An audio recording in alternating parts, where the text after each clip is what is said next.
Sortez, sortez, sortez, Ivoiriens. Peuple d'Afrique de l'Ouest, écoutez ça. Quand on parle, ils pensent qu'on doit aimer Alassane Ouattara comme si nous sommes dans une agence matrimoniale. Alassane Ouattara a surendetté la Côte d'Ivoire, a pillé la Côte d'Ivoire et a mis la Côte d'Ivoire à genoux. On écoute ici le PPACI qui est sorti. D'abord, le roi dit c'est facile là, il ne laisse pas Ouattara. En 2025 là, Ouattara va partir. On écoute ensemble. C'est important qu'on est Katina. C'est vrai que la Côte d'Ivoire a les tarifs au niveau des ménages les plus bas, comparé donc dans la sous-région. Partagez, partagez. Mais au niveau des entreprises, la Côte d'Ivoire a l'énergie la plus chère de la sous-région. Elle a l'énergie la plus chère. Je vous donne les chiffres. La Côte d'Ivoire est à 0,235 $ l'unité de kilowattheure. Le 0,0 et le Burkina et le Niger, pardon, le Nigeria, pendant ce temps, est 0,025 $. Ça veut dire que quoi? Que pour produire l'électricité, c'est le facteur de production le plus important. Ça veut dire que pour fabriquer une paire de chaussures en Côte d'Ivoire, vous partez déjà handicapé du fait que le coût de l'électricité est plus élevé, 10 fois plus élevé qu'au Nigeria. Même notre voisin de Ghanéen, les Ghanéens, sur ce plan, en ce qui concerne l'électricité des entreprises, ils sont la moitié, ils sont à moitié prix par rapport à nous. Nous sommes à 0,235 et ils sont à 0,107. Donc, dans une économie de compétition, si les facteurs importants, l'un des facteurs importants tels que l'énergie est élevé, vous convenez que vous ne pourrez pas faire la compétition. Et quand vous prenez ça au niveau mondial, vous regardez les pays comme la Malaisie. Logiquement, on devrait pouvoir être, c'est-à-dire la Côte d'Ivoire dans son niveau de développement devrait être dit, bon, nous sommes plus ou moins au niveau de la Malaisie. Mais leur énergie, l'électricité est 10 fois moins chère que la nôtre. Donc, il y a fondamentalement quelque chose à faire à ce niveau-là. Et ça, c'était avant l'augmentation. Mais l'augmentation est liée à quoi? On lui dit donc que on a dit non, que nos factures qui sont passées ils ont fait 20%, mais chacun de nous a reçu sa facture. Hein. Je ne sais pas si vous avez fait le calcul. Si c'est 20%, enfin, en fait, compter la mienne, elle a doublé. Elle a doublé. Elle est passée du simple au double. Et on croit que c'est de façon générale. Mais rassurez-vous, si le gouvernement, parmi les justificatifs, dit que c'est parce qu'il a fait chaud à un moment donné, que c'est parce que la chaleur était là, il a fait chaud, on a allumé suffisamment, comment on appelle, les climatiseurs et ainsi de suite, ok. Mais ceux qui sont au village, qui n'ont pas les climatiseurs, qu'est-ce qui explique alors pour eux leur augmentation? N'allez pas loin. Tout ce qui se passe aujourd'hui est lié à notre dette. Le programme que le PPA, le gouvernement a signé avec le FMI a mis un certain nombre de conditions. Et parmi ces conditionnalités, il fallait supprimer donc la subvention de certains produits. Et on leur a demandé qu'il faut absolument relever le taux de la pression fiscale. C'est-à-dire qu'il faut maximiser au maximum les recettes fiscales. Alors qu'est-ce qu'ils font? Quand vous augmentez l'électricité de 20%, vous augmentez automatiquement votre TVA, les recettes de votre TVA de 20%. Puisque la TVA, elle assiste sur le chiffre d'affaires. Lorsque vous augmentez le chiffre d'affaires d'une proportion, c'est la même proportion que vous augmentez les recettes de la TVA. Donc, sans faire d'effort, alors qu'on attendait d'élargir plutôt l'assiette de façon horizontale, sans faire d'effort, c'est plutôt une augmentation, c'est-à-dire un élargissement à l'horizontale. C'est-à-dire, on garde les mêmes chiffres, mais on augmente les tarifs, et puis ça permet donc d'accroître les recettes fiscales. C'était la même chose qui avait justifié la fameuse crise des data il y a un an, où ils voulaient augmenter. Ils ont même voulu demander à la CIE de faire les facturations mensuellement. Oui. Parce que si vous faites mensuellement, évidemment, l'exigibilité de l'impôt de la TVA est mensuelle. Si vous attendez chaque 2 mois, vous attendez 2 mois. Or, les obligations de requête fiscale s'imposent, sont qu'on n'a pas le choix, on est obligé donc de leur demander. Donc, les exigences sont telles, la pression est tellement forte qu'il n'y a pas d'autre solution que de demander à certains opérateurs de réduire les délais d'émission de leurs factures. Pour le moment, la CIE n'a pas cédé parce que ça va changer toute sa logistique. Sa logistique, c'est chaque 2 mois. Si vous voulez faire ça chaque mois, évidemment, ça pose un problème, ça soulève un autre problème. Donc, ils n'ont pas cédé. Mais les 2 mois là, en tout cas, nous allons baver parce que pendant ce temps, l'électricité va continuer d'augmenter. L'électricité va continuer d'augmenter. Et quand nous disons que c'est la mauvaise gouvernance qui nous a envoyé cela, les gens pensent que nous faisons du procès d'intention ou alors une chasse aux sorcières, où nous sommes tellement obsédés que nous ne voyons pas. Mais la réalité, elle est là. La réalité est là. Si les mêmes problèmes que nous avons connus avant 2012, avant le PPTE, si c'est les mêmes problèmes qui surgissent, ça veut dire que vous n'avez rien fait des acquis sortis donc de PPTE. C'est tout simple que ça. C'est tout simple que ça. Donc, nous sommes en train de prendre, de recevoir en plein fouet, en plein visage, la politique d'endettement incontrôlée qui a été faite. Il faut rembourser. C'est d'autant plus grave qu'aujourd'hui, en ce qui concerne la dette intérieure, en fait, ils appellent ça dette intérieure, mais les bons du trésor. Il y a certains bons du trésor qui sont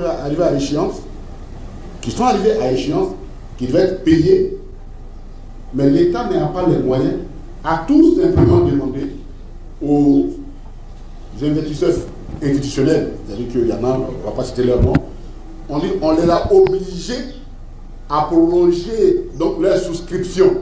C'est-à-dire, au lieu de vous donner l'argent, on dit non, attendez, votre échange d'arriver, ajoutez 2 ans là-dessus, ajoutez 2 ans là-dessus. On vous oblige donc à faire la souscription. Nous sommes dans une situation extrêmement délicate et difficile. Et c'est ce que nous vivons au quotidien et ce qui explique le coût de l'électricité qui va s'employer. Et comme je vous ai dit, quand l'électricité augmente au niveau des entreprises, mais la conséquence au niveau donc, du coût de la vie, de la production, les produits de consommation, automatiquement ça augmente. Ça augmente. Si moi je suis spécialisé à monter les logements, vous augmentez ma facture, mais je vais monter mes logements aussi. Je n'ai pas le choix. Donc on a un tel problème. Et c'est pourquoi le président Laurent Gbagbo, dans ses engagements, a fait de l'électricité. Partagez la vidéo, c'est une bataille. C'est une bataille qu'on doit gagner.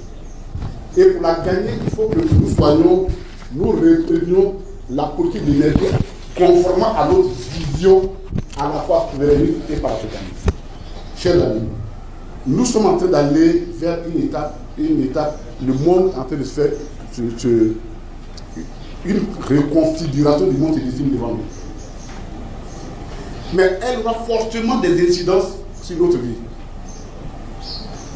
Elle aura forcément des incidences sur notre vie. Ça suppose qu'une notre politique d'énergie, elle doit s'inscrire, elle doit s'organiser, elle doit s'articuler en fonction de notre vision, en tenant compte de ces exigences-là. Par exemple, nous pensons qu'il n'est pas possible de continuer à travailler sans qu'il y ait, par exemple, dans notre pays-là, des stocks de sécurité énergétique, notamment au niveau du pétrole. Ce n'est pas possible. Parce que la crise de l'Ukraine, rassurez-vous, telle qu'elle est faite, elle ne va pas finir demain. Ça, rassurez-vous. Parce que les Occidentaux veulent que la Russie tombe. La Russie n'a pas envie de tomber. Eh bien, évidemment, ça va perturber le système économique encore pour longtemps. Et ce n'est pas la dernière crise. Vous savez ce qui se déroule aujourd'hui au niveau des villes de Taïwan, entre la Chine et les États-Unis. Le monde se réorganise. On ne peut plus diriger le monde à le paradigme de 1090. Donc nous-mêmes, notre politique énergétique, il faut qu'elle soit adaptée à cela. Elle doit être également, elle doit tenir compte de ce que la nature nous a offert. Il faut qu'on y pense. Que nous formions aujourd'hui les leaders de demain à la politique, une politique d'énergie qui tient compte de ce que la nature nous donne, nous offre. C'est vrai qu'on a du pétrole ici, mais vous savez dans quelles conditions on n'a pas le pétrole? À peine 10% nous revient. On ne peut pas continuer avec ça. Donc il y a tout ça qu'il faut revoir. Deuxièmement, il faut refaire le rapport. Il est important qu'on s'inscrive également dans une logique panafricaniste. Les problèmes d'énergie là, elles sont partout. Ils sont partout les mêmes. Il est important qu'à ce niveau-là, que nous puissions réfléchir dans le cadre donc, de la CEDEAO, à travers dans un cadre intégré, comment nous faisons une sorte de péréquation de nos efforts pour gérer les questions énergétiques, qui seront des questions géostratégiques majeures dans les prochaines années. Il ne faut pas qu'on se les cache. Ce sont des enjeux géostratégiques majeurs.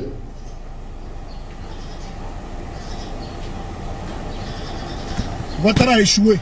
Et donc, Alassane Ouattara a échoué. la réorganisation de notre système de l'économie de production en Europe doit tenir compte de cette donne-là, du monde qui est en train de changer, et qu'on ne peut plus s'asseoir et dire bon, nous avons fait des concessions, nous avons concédé ça avec privé. Les secteurs clés de notre économie doivent être redéfinis et réorganisés et remis dans les mains de l'État. Il n'y a pas d'autre solution. Le marché ne peut plus réguler cela. Les populations en souffrent, elles sont fatiguées du coup. Il est temps qu'on puisse les soulager. L'économie, ça a échoué. Quand on a fini de dire ça, on fait le lien, parce que c'est le second point, qui est la métrologie. Mais pourquoi nous faisons ce lien? Parce que dans la réalité, qui parmi vous, autant nous sommes assis et qui nous écoutez, a un contrôle sur son compteur de courant? C'est honnêtement, qui a un contrôle là-dessus? Un matin, tu dis, bon, tu es passé à construire 500 MW. Entre deux compteurs, l'un peut tourner plus vite, consommer plus vite que l'autre. On n'a aucun moyen. Mais pourquoi on n'a pas de moyens? Pourtant, l'État de Côte d'Ivoire, depuis, et j'aborde le second point, qui est la question de la cherté de vie avec la métrologie, depuis 1962, ce pays, comme était un pays qui a eu beaucoup, qui avait de l'ambition, qui était organisée. Depuis 1962, la Côte d'Ivoire a une politique de métrologie. Mais la métrologie, c'est la science des mesures. C'est-à-dire qu'il peut mesurer la science des mesures. C'est-à-dire qui permet de savoir que quand vous allez prendre 1 litre d'essence à la station, c'est vraiment 1 litre qu'on a mis dans votre voiture. Quand on dit que vous allez consommer 1 kWh, on vous a facturé 1 kWh, il faut que ce soit sûr que ce soit vraiment 1 kWh qu'on vous a facturé. Or, à ce niveau, nous avons un problème. Le premier problème pour finir l'électricité, c'est que le ministère du Commerce, qui a la science et la technicité pour faire ce contrôle, n'a pas de main sur les compteurs d'électricité et les compteurs d'eau. Il n'y en a pas. Ils n'ont pas de main là-dessus. Or, ils sont censés, le gouvernement est censé, chaque année, chaque fois qu'on envoie un instrument de mesure qui arrive nouvellement, ils sont censés savoir est-ce que cet instrument de mesure rentre dans les données légales de la Côte d'Ivoire, est-ce que cet instrument de mesure-là correspond aux instruments de mesure en Côte d'Ivoire, aux unités de mesure. Deuxièmement, est-ce que lorsqu'on les met en application, il n'est pas avarié, il n'y a pas de risque d'avarie là-dessus. Sur ce point, c'est une question tellement importante que lui et moi a été obligé de demander au pays d'organiser la méthodologie dans leur pays. On peut vous dire, on a subventionné le pain. Le pain, c'est 230 francs. Le lait fait 230 grammes. Honnêtement. Les baguettes de pain. Qui est convaincu qu'une baguette fait 230 grammes réellement? Question. Qui peut dire le croissant qui est sorti de telle pâtisserie ou de telle boulangerie a le même volume et le même poids que tel autre croissant sur telle autre boulangerie? Seul le ministère de la Construction, le ministère donc, du Commerce a cette compétence-là pour faire la métrologie. Elle opère de trois façons. Il y en a plusieurs. Donc on va parler de la métrologie légale, c'est-à-dire ce qui se fait conformément à la loi. Il y a d'autres techniques, métrologie scientifique et tout de suite, on ne va pas rentrer dedans. Lorsque, je vous donne un exemple, lorsque la CE a envoyé les cartes prépayées, mais personne n'a vérifié en quoi le gouvernement n'a pas été capable de vérifier est-ce que ces cartes prépayées là, dans leur consommation, s'alignaient sur la consommation, sur le système qui avait été mis et qui existait. On a mis l'articulation comme ça. C'est la même chose même dans le téléphone. On dit bon, tu as chargé 10 000 francs de recharge. Bon, un matin on dit c'est fini. Bon, c'est fini, c'est fini. Mais c'est tout ça qui participe de la cherté de la vie. C'est tout ça qui participe de la cherté de la vie. Et donc, comme ce pays-là a une particularité, depuis que ce régime est arrivé, le contrôle était fait par le ministère de la Construction, du Commerce. Et en 2019, il décide de concéder ce travail-là, de faire une concession avec une société qu'il appelle Système Côte d'Ivoire Météorologie, fondée par un ancien ministre du Commerce, du temps glorieux de la rébellion. Et c'est à lui qu'on a concédé ce travail-là. C'est à lui de se promener pour contrôler les mesures, les instruments de mesure, y compris les balances dans les marchés, les bascules, les pompes à essence, chez le boutiquier qui sert l'huile là en détail, tout ça, on lui a concédé ça. Mais quelqu'un qui n'a pas ni la technicité, il n'a pas le personnel qu'il faut, c'est-à-dire on arrache ça des mains d'une structure de l'État, on donne à un privé, de sorte que, chers amis, depuis 2019, il n'y a plus de contrôle sur les instruments de mesure en Côte d'Ivoire. Parce qu'à peine il a commencé, il a eu des problèmes avec les pétroliers. Parce que là où l'État faisait le contrôle et fixait ce contrôle à 10 000 francs, lui il est facturé ça à 120 000 par contre. Et les pétroliers disent on ne peut pas, il y a une crise désolée. Et l'État n'a pas pu réagir. L'État n'a pas réagi. Donc aujourd'hui, même les prix pour lesquels ils ont plafonné, pour lesquels ils disent avoir plafonné les coûts, la question de la quantité et la qualité des produits servis pose problème. Ça pose problème.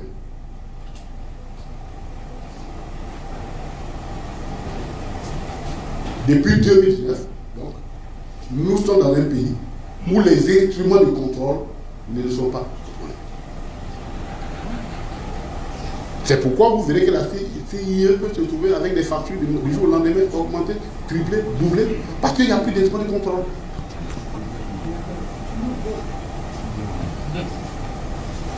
Mais à quoi ça sert? Parce qu'une concession, quand on la fait, c'est pour améliorer la qualité des services. Mais si vous faites une concession et que finalement elle vous dessert, pourquoi vous la faites la concession? Pourquoi vous maintenez cette concession-là?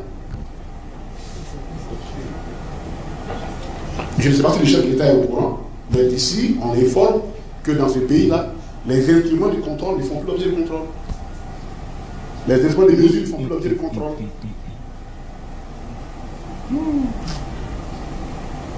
Donc, votre sac de riz de 25 kg, on ne sait pas ce que ce sont 25 kg. C'est 23 kilos. Ça fait pas 23. C'est 25 kilos. Bon, le PEX. Voilà la situation dans laquelle nous sommes. Comment le gouvernement a démissionné et les gens défendent de mettre devant les problèmes. Donc, ça ne sert à rien de dire nous avons plafonné les prix. Mais si vous plafonnez les prix et qu'on diminue les quantités, bon, ça revient à la même chose. Le débat, il est clair. Le débat, il est beau. Un économiste qui a été vanté, qui a été chanté à coup de vuvuzela, de klaxons, de tambours, de tam-tam, et j'en passe, d'orchestre. Quand il a redressé l'économie du Japon, de la Chine, de Corée du Sud, Corée du Nord, Kuala Lumpur, Indonésie, partout, mais qui est incapable de redresser l'économie de son pays, qui a surendetté son pays. Une dette abyssale, colossale, qui sera payée par les enfants et petits-enfants de la Côte d'Ivoire. Lui, il ne payera pas. Voici le constat clinique de l'échec patent de M. Ouattara. En 2025, Ouattara doit partir. Partagez la vidéo. Je rajoute également le lien de mon compte Telegram. Abonnez-vous à mon compte Telegram. Merci beaucoup.